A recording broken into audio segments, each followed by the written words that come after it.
Hay panaderías eficaces y gobiernos eficaces. Las panaderías reciben señales de sus clientes sobre cómo ser eficaces. Si el pan no es bueno, pierden clientes. Todos los habitantes somos clientes del gobierno y si el gobierno es malo, tenemos que aguantar. Una panadería puede desaprovechar oportunidades. Un gobierno también. Las señales sobre el desaprovechamiento no son muy visibles. Hay que escarbar para encontrarlas. Buenos días, Álvaro Cedeño y Álvaro Cedeño les saludan en este episodio número 151 de Diálogos con Álvaro Cedeño. Esta es una conversación intergeneracional que toca temas como acción humana eficaz, espíritu emprendedor, transformación de conflictos y política pública.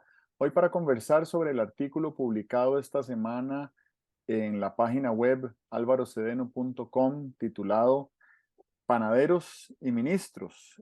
Y en realidad la conversación creo que nos va a llevar a hablar sobre la presentación que hiciste del libro Acción Humana Eficaz esta semana.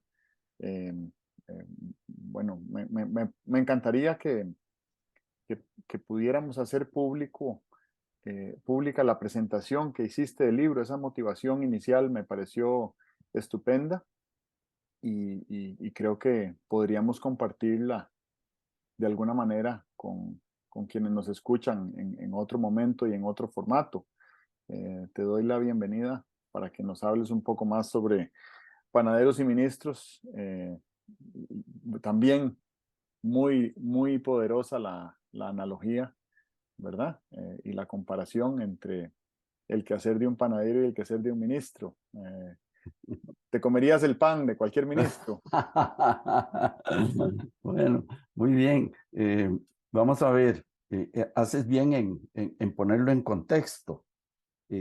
Efectivamente, escribí un libro denominado Acción Humana Eficaz y lo escribí, lo empecé a pensar cuando estaba en proceso la campaña política y yo decía, no puede ser que un ciudadano solamente se ponga a ver los defectos que hay o los aciertos que hay y no contribuya de una cierta manera a ordenar, a aportar, ¿verdad? Y entonces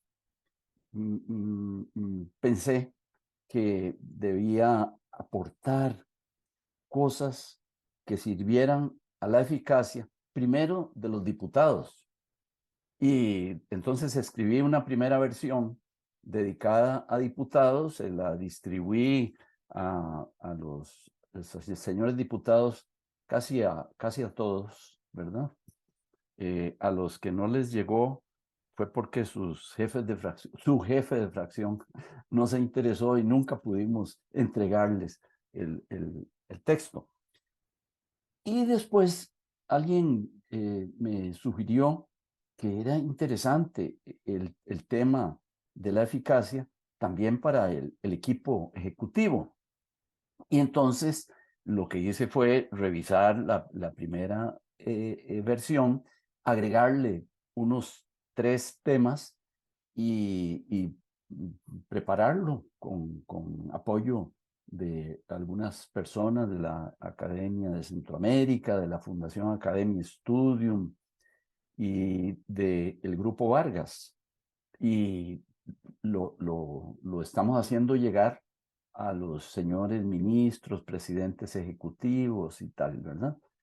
Y el tema de la presentación era la importancia de la eficacia, que es el tema sobre el cual queremos conversar hoy. El título del artículo del lunes pasado es Panaderos y Eficacia, y haces bien, tienes mucha sensibilidad para percibir, eh, para percibir como el valor de la metáfora, ¿verdad? Vamos a ver paralelismos. El panadero es, me parece, el artesano del que estamos más cerca todos los días, ¿verdad? Apenas nos levantamos en el desayuno, ahí está el pan del panadero. Y las acciones ministeriales, las acciones del Poder Ejecutivo, nos desayunamos con ellas, ¿verdad? Desde la mañana estamos viéndolas, evaluándolas, informándonos, etcétera. O sea que son dos oficios, les podríamos decir, dos funciones sociales muy, muy presentes y muy, muy importantes, indispensables, ¿verdad? Indispensables. Un país debería tener excelentes panaderos y excelente equipo ejecutivo en el gobierno, ¿verdad? No solo ministros, sino presidentes de autónomas, directores de instituciones autónomas. Sería un país muy lindo. Decía Juan Ramón Jiménez que por las tardes, decía, mujer se llena de aromas de pan, ¿verdad? Qué lindo. Si vives en un pueblo pequeño y hay una o dos panaderías, supongo que te llega el aroma del pan. Bueno, este país, nuestro país, ha sido siempre muy interesado en las cuestiones cívicas. O sea que siempre estamos percibiendo aromas de pan y aromas de la eficacia de los equipos públicos, ¿verdad? Veo, y lo he visto a través del tiempo, mucho interés en cómo funcionan los equipos de gobierno y tal, y eso me parece que es muy saludable. Es, primero, un interés que se debe a la educación promedio que el país tiene. Después, posiblemente se deba también a nuestra sensibilidad cívica. Sensibilidad cívica que se apoya mucho, se nutre mucho de las hazañas que este país ha realizado, ¿verdad? Hazañas bien llamativas, ¿verdad? Yo mencionaba una serie de hazañas que este país ha realizado, ¿verdad? Abatió la, eh, la mortalidad infantil, aumentó la expectativa de vida a través de una gestión de salud importante, sin duda apoyada por la Caja de Seguro Social en ejecución y en investigación, ¿verdad? La Caja ha sido señera en materia de investigación, de difusión, de programas de higiene, etcétera. Y bueno, las otras cosas como la abolición del ejército, la consolidación de una institucionalidad muy sólida. Entonces, lo que se ha hecho en educación, ¿verdad? Los grandes avances de don Mauro Fernández y don Jesús Jiménez, que uno se pone a pensar en esa cosa, era 1869. Y esos señores se pusieron a decir que la educación eh, eh, pública, y agrega ahí una frase, el texto dice, de hombres y de mujeres, de varones y de niñas. Imagínate en 1869 tener la sensibilidad de que las niñas debían ser educadas. Hoy todos la tenemos, pero en 1869, con una cultura más patriarcal, con una cultura más rural y tal, eso fue un salto, un lanzamiento hacia la luna, como dice tu amigo de Singularity University, ¿verdad? Un moonshot, un disparo hacia la luna. Pensaba también y me resultaba sensible pensar que en 1941 el gobierno del doctor Calderón Guardia restableció la Universidad de Costa Rica. Teníamos una universidad que era la Universidad de Santo Tomás, que quedaba diagonal al Teatro Nacional, esquina sur oeste del Teatro Nacional. Se cerró y muy interesante, se mantuvo la escuela de Derecho y la escuela de Farmacia. O sea que la escuela de Derecho es más vieja que la Universidad de Costa Rica y la escuela de Farmacia también tiene más años que la Universidad de Costa Rica.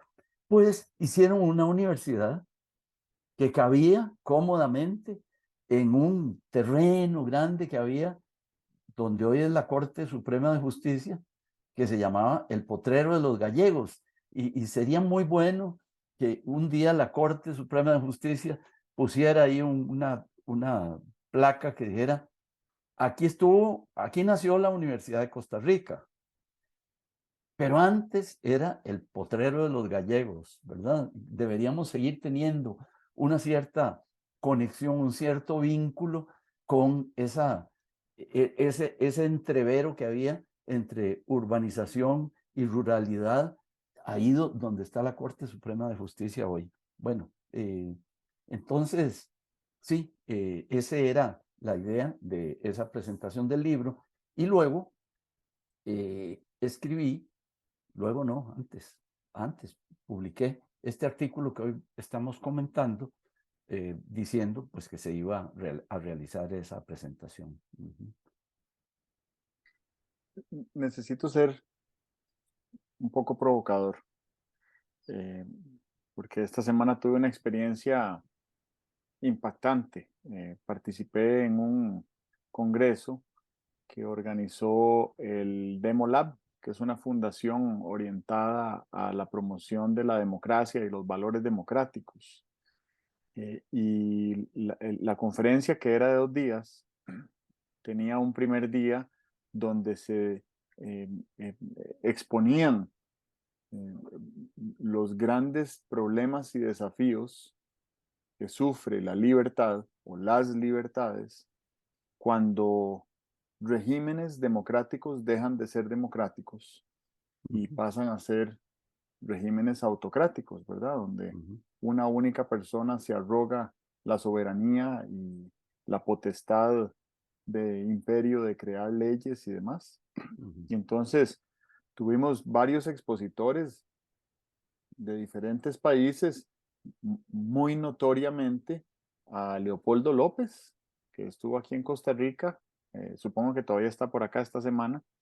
Él fue alcalde de Caracas y después aspirante presidencial y por haber aspirado a la presidencia lo encarcelaron 4 años y después salió de la cárcel y volvió a aspirar a la presidencia y lo volvieron a encarcelar y después le dieron casa por cárcel y finalmente, eh, junto con apoyo de algunos de sus seguidores, logró huir de Venezuela para nunca volver, ¿verdad?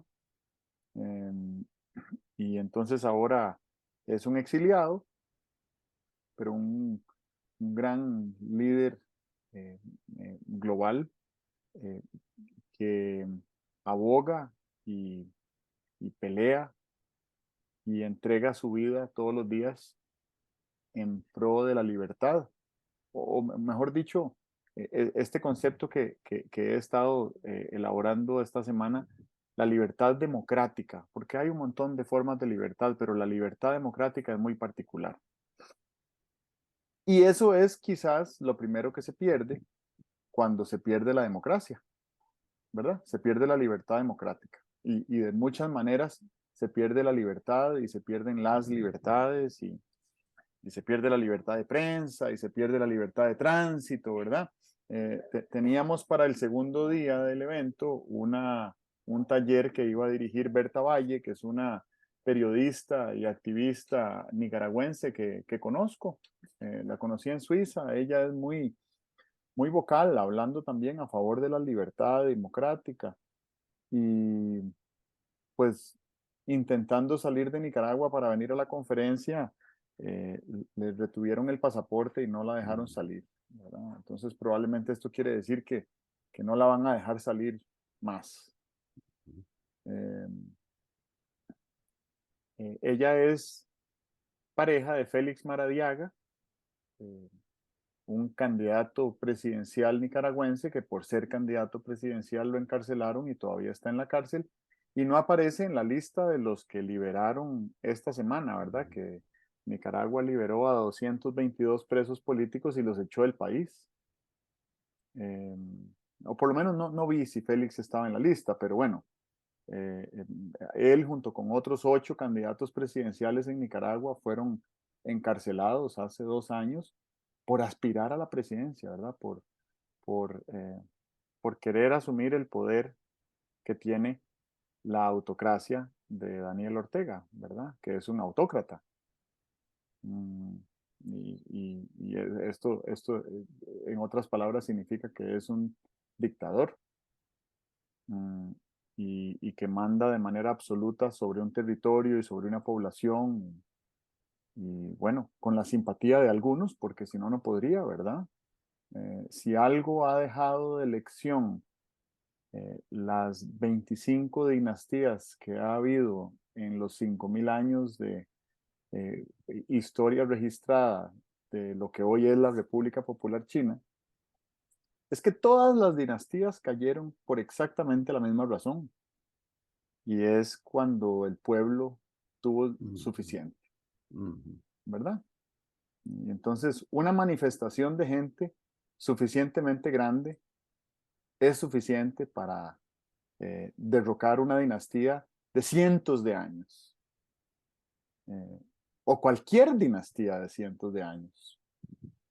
Entonces, bueno, eso lo comento, pero no solo lo comento, es que el mensaje que nos dejó Leopoldo López y el mensaje que nos dejó esta conferencia es que la libertad democrática se aprecia más cuando se pierde, y una vez perdida, recuperarla es, bueno, es un anhelo intergeneracional que muy pocas veces se logra, ¿verdad? ¿Cuáles regímenes democráticos conocemos que dejaron de serlo y luego volvieron a ser democráticos? Venezuela tiene 24 años bajo un régimen autocrático. Cuba tiene 64 años bajo un régimen autocrático. Eh, y hemos visto manifestaciones muy notorias de intentos de degradación democrática en un espectro ideológico donde los dos extremos son la democracia por un lado y la autocracia por el otro, ¿verdad? Que nadie venga a venderme el cuento de que un poquitito menos de democracia nos hace más felices o nos hace más eficaces. Entonces, por eso menciono esta historia, porque creo que el tema de la eficacia la tenemos que enmarcar dentro de un paradigma y dentro de unos límites, ¿verdad? Eh, yo me imagino que en Turquía, donde el presidente Erdogan, que tiene, no sé, 19 años en el poder y que lo primero que hizo fue cerrar los medios de prensa y eh, eh, encarcelar a los partidos políticos de oposición, a los líderes de esos partidos. eh, en Turquía hay gente que simpatiza con el régimen. Bueno, en Nicaragua también, y en Venezuela también, y en Rusia también, y en Irán también, y en China, por supuesto, ¿verdad? Eh, y, y entonces se pregunta uno, eh, ¿las libertades democráticas de quién son las que se pierden? ujú. Mm, Ahora que hablabas con admiración de que en 1869 se dijera que la educación pública fuera para niños y niñas, hombres y mujeres, a mí me produce exaltación entender que el régimen talibán que recuperó el poder en Afganistán volvió a prohibir la educación a las niñas.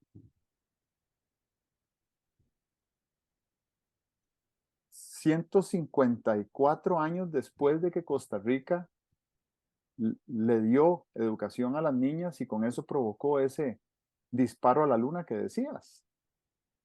Porque no se trata de eso, pero creo que sí podemos imaginarnos que si no se hubiera tomado esa decisión, Costa Rica no sería lo que es hoy, ¿verdad? Seríamos tal vez más parecidos al Talibán o algún otro país con unos niveles muy primitivos de desarrollo humano. Eh, hay, hay batallas que a veces hay que volver a pelear.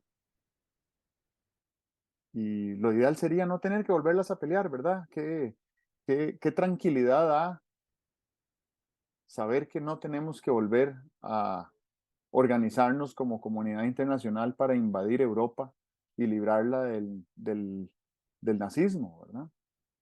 Pero, pero no nos hemos librado por completo de eso.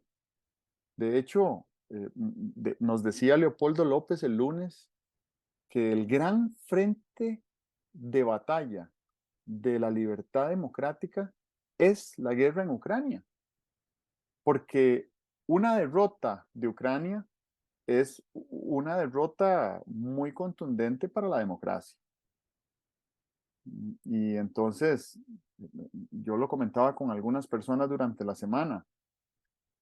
Hay gente que no lee una sola noticia, ni un solo titular sobre la situación de la guerra en Ucrania desde hace 8 meses, ¿verdad? Como si la guerra estuviera en el medio tiempo y no está en el medio tiempo.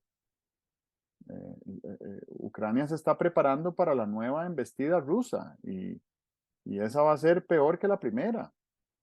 Entonces, esto solo para decir que a veces damos por sentadas las libertades democráticas que gozamos, porque las gozamos, ¿verdad? No de manera consciente, aunque ojalá así fuera. Y de nuevo, reitero, subrayo, que cuando más se aprecia la libertad democrática es cuando se pierde. Así que tu artículo y tu libro, que buscan estimular la gestión eficaz en la función pública, nos tiene que llevar a reflexionar que para que haya eficacia, tiene que garantizarse el precepto, la máxima, el principio de que se goce de las libertades democráticas que garantizan todo lo que garantizan, ¿verdad? Alternabilidad en el poder, libertad para asociarse y organizarse y presentar candidaturas y partidos políticos, libertad para moverse libremente dentro y fuera del país, libertad para abrir un medio de prensa o leer el medio de prensa que uno quiera o publicar lo que uno quiera en un medio de prensa.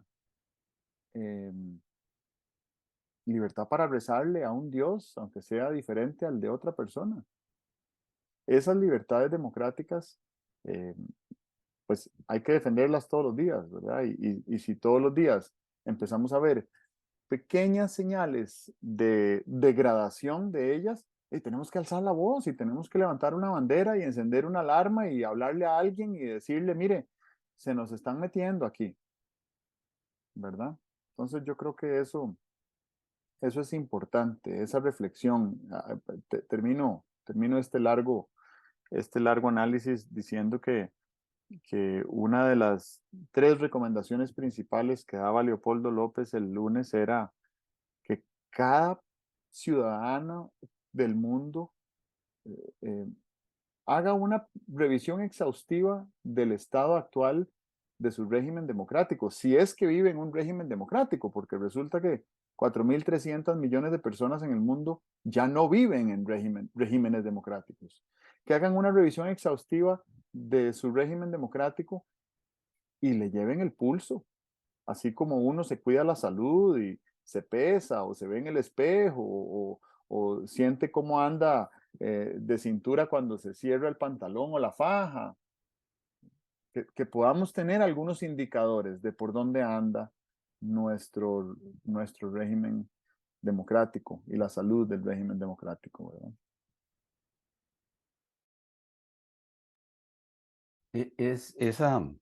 Esa sugerencia es una sugerencia para aplicar la higiene cívica, le podríamos llamar, ¿verdad? La higiene democrática.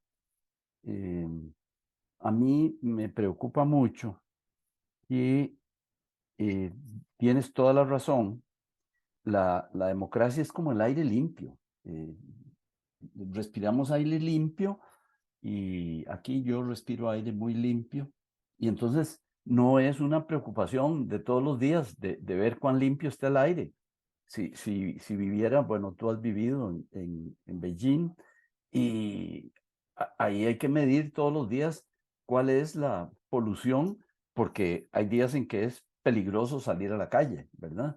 Bueno, deberíamos nosotros tener esos indicadores sobre cosas como, por ejemplo, el estado de nuestra democracia, el estado de nuestra alerta cívica, ¿verdad? Porque son dos cosas distintas. Una cosa es la democracia, que es un conjunto de normas, y otra cosa es la alerta cívica, y las dos están interrelacionadas. Un país con una alta alerta cívica es menos susceptible de caer en una perturbación de su régimen democrático. Pero ve qué paradoja. La alerta cívica funciona cuando ya se ha deteriorado la democracia, ¿verdad? Cuando se han visto todas las primeras señales, mucha gente las ha visto, las ha sentido, ha escrito, ha hablado, y el resto de los habitantes no se dan por enterados. A mí me preocupa mucho y yo veo ciertas manifestaciones públicas, de gente que escribe, que piensa, que comparte sus ideas, y veo ideas no solamente de defensa de la democracia, ideas de mejoramiento en general, ideas de desarrollo institucional, que movilizan mucho, pero creo que nos movilizan a unos individualmente y no hay una una barra de transmisión que nos conecte a todos como para arrancar a hacer algo, ¿verdad? Más o menos leemos los periódicos con la idea de qué bueno está esto, pero no con la idea de a dónde me apunto, qué más vamos a hacer. Y hace meses que ando pensando en esta cosa. Yo no creo que el término sea mío, pero lo llamo cómo darle tracción a las ideas, porque si las ideas no tienen tracción, se quedan simplemente como cosas estáticas ahí en el archivo de un periódico donde alguien las leyó alguna vez, pero no producen nada. Creo que una de los desafíos interesantes de nuestro sistema institucional es encontrar cómo darle tracción a las ideas. Eh, a la vez que digo esto, oigo la voz de alguien que pudiera decir si las ideas buenas tienen tracción en sí mismas, pero yo he contemplado otra cosa, totalmente he visto ideas muy buenas que me entusiasman, me comunico con el autor y tal y cual, y a veces lo que recibo del autor es un poco el desaliento de que una idea que le digo que es muy buena y que él comparte que es muy buena, simplemente se quede ahí sin fruto. Pienso que hablando de educación pública y tal, eh, la educación pública creo que nos ha quedado debiendo cosas. Creo que la educación cívica es es como la historia, es para mirar hacia atrás. Y la educación cívica debería ser para mirar hacia adelante. Un historiador diría, yo hago historia para que la gente aprenda a ver hacia adelante. Y sí, sí, pero el foco de la atención de los estudios de historia está en el pasado, con intención de futuro, puede ser. Pero la educación cívica, ya me has oído decir varias veces, y los que nos siguen me han oído decir varias veces, que yo creo que tenemos que revisar la forma como concebimos ciertos conceptos, ¿verdad? Anoche en una reunión decía por ahí que si uno visualiza el trabajo simplemente como un intercambio de mi energía por un salario, estoy dejando por fuera tres o cuatro dimensiones vitales del trabajo. El trabajo es, por ejemplo, una forma de expresión. Cuando no tengo trabajo, no, no tengo cómo expresarme, pero en cuanto llego al taller y empiezo a aflojar esas tuercas, a cambiar esas piezas, me estoy expresando. Un mono no podría hacer eso, ¿verdad? Me estoy expresando como ser humano. Pues lo mismo creo que nos pasa con ciertos conceptos. Por ejemplo, el concepto de educación cívica. ¿Qué es buena educación cívica? Saber lo que dice la Constitución. No. Todo buen curso de educación cívica contiene eso, las cosas fundamentales que dice la Constitución, pero eso no es suficiente.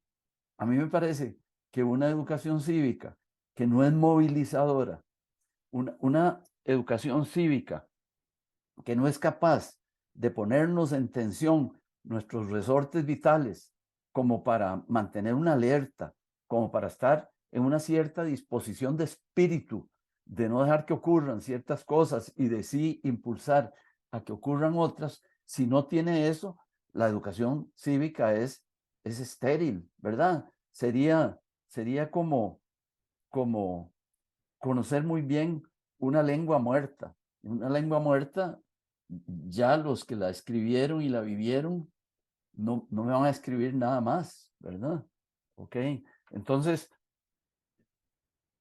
tarea importante para nuestro sistema educativo, para nuestros educadores, para todos, para los que tenemos la dicha de tener cerca niños, aprendientes, pupilos, estudiantes, deberíamos darle esa dimensión adicional a la educación cívica para transformarla de, de un libro de historia antigua en en un radar que nos permita asomarnos todos los días a ver cómo andan las cosas, como decía, como dices tú que decía Leopoldo López, estar atentos a ver por dónde vamos, porque estamos hablando de una materia, eh, de una materia singular.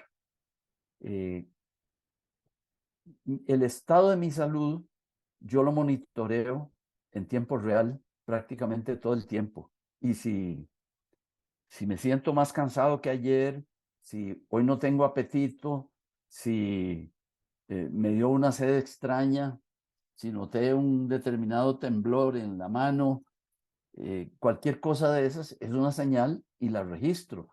Bueno, con esa responsabilidad, con ese amor, deberíamos registrar lo que está pasando, lo que pasa en el sistema institucional, con dos finalidades: detener el deterioro eventual y aprovechar las oportunidades. Yo sigo insistiendo en que en este país no solamente tenemos que cuidar la institucionalidad para que nos ayude a crear un bien común, sino que también deberíamos cuidar nuestro sistema institucional, la eficacia de nuestros órganos de acción para aprovechar las oportunidades, algunas invisibles, algunas inimaginables, que tiene este país.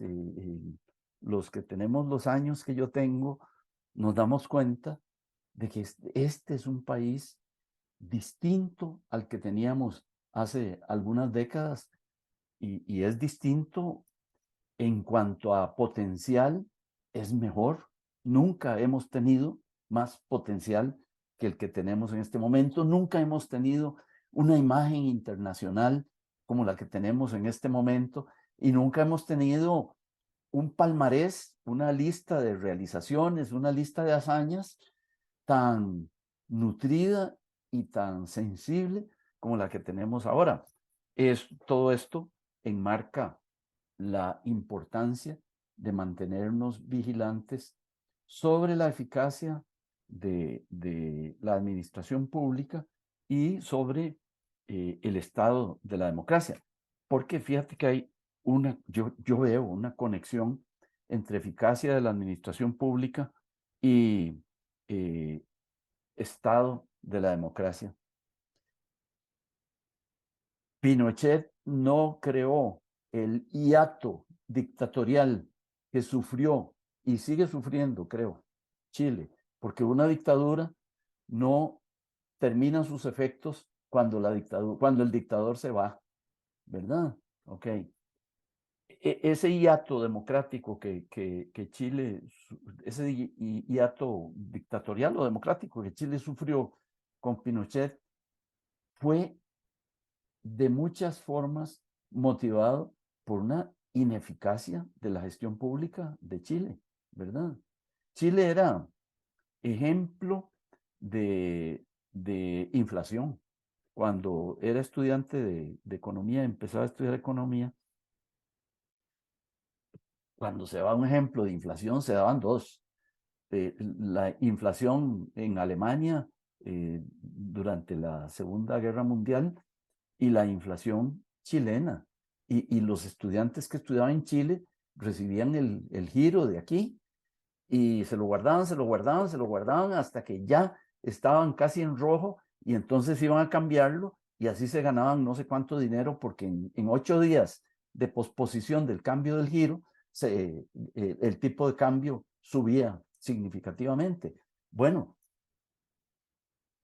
y un gobierno y otro gobierno de Chile y tal, eh, fueron incapaces de restaurar la eficacia y eso llevó al golpe, ¿verdad?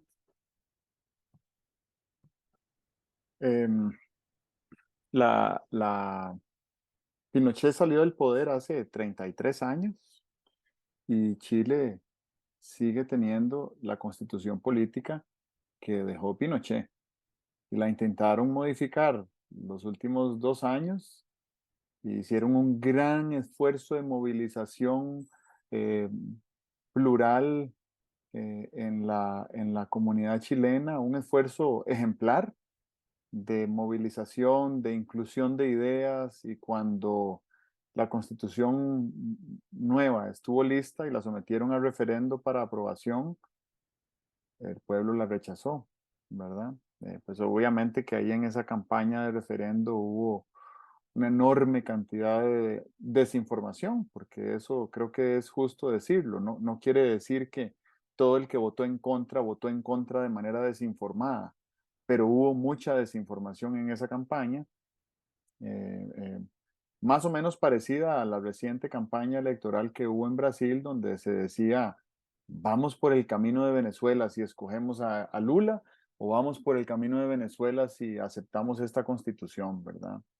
Y bueno, ninguna de las cosas será cierta. Venezuela es única hasta en eso, ¿verdad? En la triste manera extrema en que ha abrazado la autocracia y ha desmantelado el Estado y ha desarticulado los incentivos económicos y se ha empobrecido y ha expulsado de su país a 7,5 millones de habitantes en una población total de 30, eh, que es un modelo de negocio que yo hasta que me lo dijo Leopoldo López nunca lo había visto, que es el negocio de las remesas de la gente que expulsas. En Nicaragua es igual. A Nicaragua le entran 500 millones de dólares al año que le mandan pellizco a pellizco cada persona nicaragüense que vive afuera del país, incluidos quienes viven en Costa Rica. Además, creo que 500 millones es solo lo que se traslada desde Costa Rica, pero ese número hay que confirmarlo. En todo caso, es una enorme cantidad de plata, es un modelo de negocio que le resulta a los dictadores autócratas, y además la gente que expulsa ni siquiera la tiene que mantener con los servicios públicos. Entonces es muy perverso el mecanismo, pero en realidad me desvié porque no quería irme por ahí. Hablaste de higiene democrática. Hoy, viernes 10 de febrero, el reporte de Delfino, que es un medio de prensa digital, hace una valoración importante sobre el desdén con el que estamos viendo los ciudadanos eh, muchos gestos no democráticos, antidemocráticos, que está teniendo el gobierno de la República. Lamentablemente hay que decirlo así, porque sale en la prensa, pero sale por ahí, sale por allá y sale por allá y nadie conecta los puntos, ¿verdad? El título de su informe de hoy es Apatía generalizada ante irregular movimiento en junta de la caja. Y más adelante en el texto se queja de que si no somos capaces de reaccionar ni siquiera por lo que está pasando en la joya de la corona, de, tal vez, tal vez ese desdén eh, sean, sean señales de que algo está cambiando a nivel de ciudadanía que nos haga distanciarnos del valor que le hemos dado históricamente en este país a la democracia. Eh, y más adelante lo comenta por ahí algo que lo hemos visto mucho, y es que las zonas de confort individuales o de nuestros grupos cercanos de interés económico eh, eh, predominan por encima de lo colectivo, ¿verdad? Entonces, como dicen que a pellizcos se mata un burro, efectivamente, si entre todas nuestras microzonas de confort nos sentimos tranquilos porque todo sigue igual y todo sigue bien, aunque lo colectivo esté colapsando, y pues eso es muy preocupante, ¿verdad? Desde el punto de vista sistémico, me trae de vuelta a una preocupación constante que he manifestado en las últimas semanas respecto al papel que juegan los incentivos en el comportamiento humano.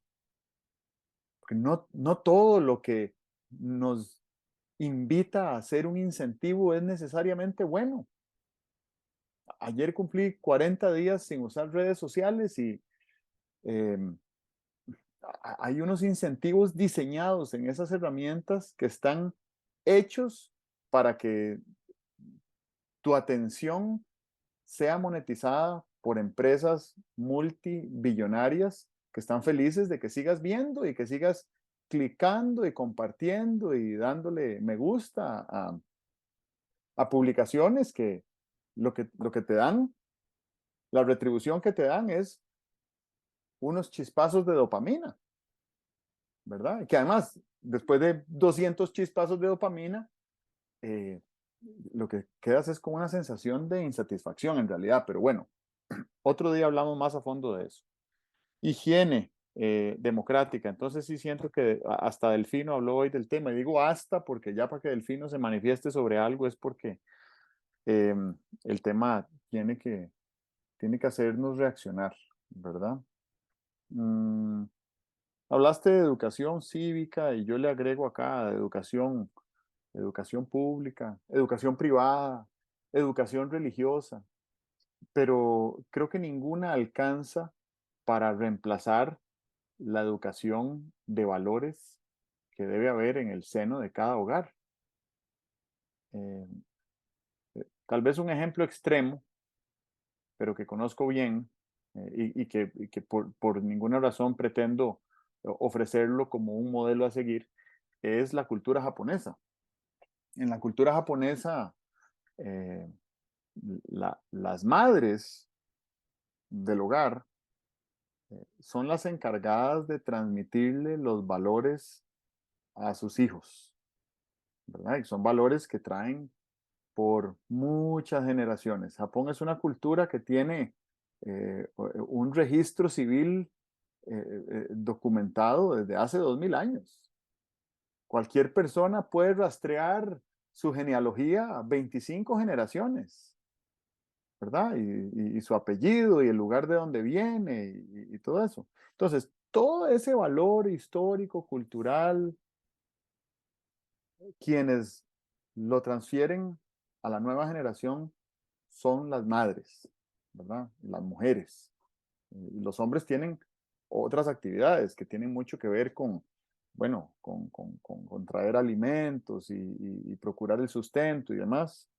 Y entonces hoy en día La cultura japonesa está en una encrucijada porque hemos entrado en una era de desarrollo acelerado de la mujer en la economía y en la sociedad y en la política, y esto representa una amenaza para la transmisión de valores en una cultura como la japonesa, ¿verdad? Y sin embargo, a pesar de que ha habido grandes esfuerzos por estimular la incorporación de más mujeres a la clase laboral y al sector productivo, aunque las mujeres tengan un buen cargo privado y una excelente educación académica, si tienen un hijo, su opción todavía viene siendo renunciar a todo y quedarse en la casa siendo mamá y transmitiéndole los valores a esos hijos.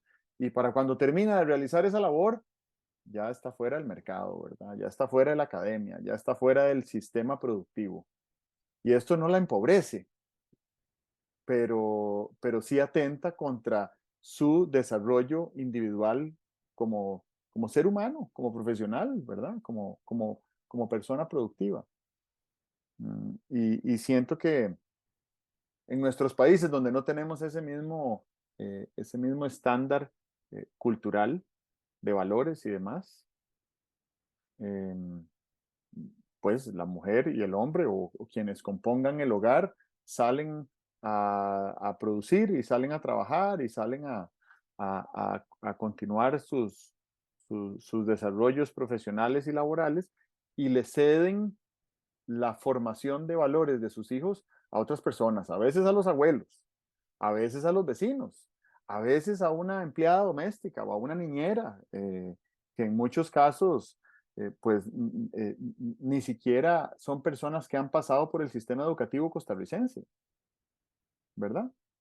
Y entonces eso es complicado. Tengo una amiga que tenía una prominente carrera en el sector público y cuando le nació su segundo hijo, renunció a su puesto de trabajo y dijo que ella quería dedicarse a sus hijos porque estaban siendo educados por una persona que no necesariamente compartía los valores y los principios que ella quería transmitirles. ¿Verdad? Y qué complicado que una mujer tenga que tomar esa decisión. Es una desgracia que una mujer tenga que tomar esa decisión. Por otro lado, veo un modelo como el suizo, que es tal vez a medio camino entre Costa Rica y Japón, porque en el modelo suizo hay una institucionalidad pública tan robusta que a los 4 meses de edad el bebé va para una guardería, todos los bebés van para una guardería y la mamá vuelve a sus actividades profesionales. Y los niños están creciendo bajo unos estándares públicos que son al nivel de lo que Suiza espera que sean sus ciudadanos del futuro. Entonces creo que tenemos mucho trabajo por hacer. Yo no, yo no le achaco toda la responsabilidad al Ministerio de Educación, ¿verdad? Ni a la educación pública. Creo que hay múltiples frentes que tenemos que atender, si queremos atenderlo, ¿verdad? Porque esa es otra, que puede ser que sean cosas que no nos interese atender. Y tal vez para cerrar esta idea, eh, ese desdén por lo colectivo, ¿recuerdas hace unas décadas que se popularizó aquella expresión, porta a mí, ¿verdad? A mí qué me importa, a mí qué me importa lo que pase en la calle, a mí qué me importa lo que pase en la municipalidad, a mí qué me importa lo que pase en mi vecindario, a mí qué me importa lo que pase en el Parque Nacional, a mí qué me importa lo que pase en el río o lo que pase en el mar. Em, ese desdén colectivo em, eh, podrían ser semillas de algo que incluso en nuestra legislación y la constitución política habla de traición a la patria, ¿verdad? Y no quiero hablar de patria en un sentido romántico, quiero hablar de patria en un sentido colectivo, el Estado, la nación, el territorio, la soberanía, esos tres componentes esenciales para ser república. Eh, ¿Qué constituye traición a la patria? ¿verdad? ¿Qué constituye traicionar el concepto de república que tenemos? Yo no quiero decir que la república sea perfecta. Me has oído decir muchas veces, y esta semana lo pude hablar con un grupo de gente que está seriamente preocupada por el estado de la libertad democrática a nivel global, que tenemos que empezar a hablar del futuro de la democracia, porque sus falencias se están quebrando y están dando pie a que se formen muy rápidamente autocracias que además, este detalle creo que es importante mencionarlo, que lo decía Leopoldo, gente que ha sido excluida por las autocracias, los que no han sido asesinados, pero los que han sido excluidos por las autocracias, están empezando a conectarse entre sí y a darse cuenta de que las autocracias no son regímenes aislados, sino que hay una creciente coalición de regímenes autocráticos en el mundo. Y el lunes pasado que Leopoldo López nos estaba hablando aquí en Costa Rica, el ministro de Relaciones Exteriores de Irán estaba en visita de Estado en Venezuela, porque Irán y Venezuela intercambian bienes y servicios, igual que Cuba, igual que Rusia, igual que China, ¿verdad? Tienen tratados con preferencias comerciales y se hacen descuentos y se hacen trueques y se ayudan unos a otros a continuar bajo esa senda autocrática.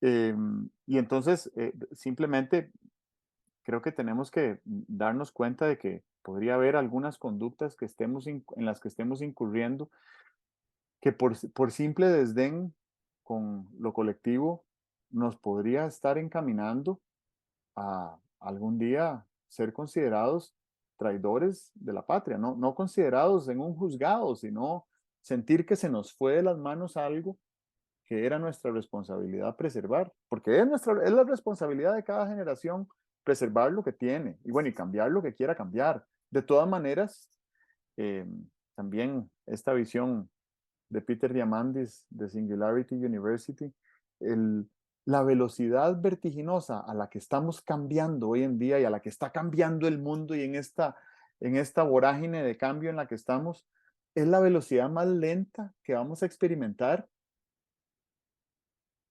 en el futuro, comparando la velocidad de cambio del futuro con la velocidad de cambio actual, esto es lo más lento que cambiaremos por el resto de nuestra existencia. Entonces, eh, ¿qué queremos cambiar? ¿Cuánto queremos cambiar? ¿Cómo queremos cambiar? Necesitamos ser sensatos y racionales y también tenemos que ser intencionales de poder ver hasta dónde, ¿verdad? Y poder decidir dentro de cuáles límites queremos rediseñar un pacto social que nos incluya a todos, porque creo que de eso se trata. En el momento en que yo digo, voy a hacer un pacto social, pero a esos que están allá no los quiero incluir, ahí se nos complica la cosa. Mira, veo que se nos fue el tiempo, ¿es así?